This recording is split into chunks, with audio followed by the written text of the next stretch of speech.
के भन्छन् use hand हुनुपर्छ, चलाएको भनौँ न, चलाएको हुनुपर्छ, फ्रेमवर्कहरू जानेको हुनुपर्छ भनेर चाहिँ यति एक्सपेक्टेसन राख्छ कि इन्टर्नलाई पनि।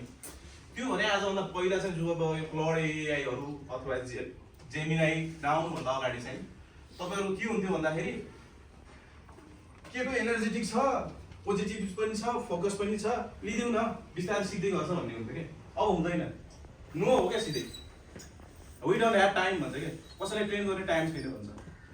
सो तपाईँहरूले म चाहिँ ठ्याक्क ग्रेजुएसन पछि अब यस्तो टाइपको कता चिनेको मेरो दाइको छ आइटी कम्पनी, दाइले पनि केही गर्नेवाला छैन, म लेखेर दिन्छु।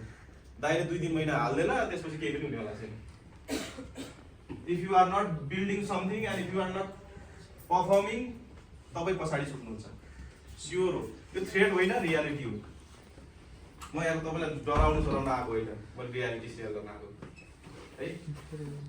सो कम्पिटेटिभ जमाना छ,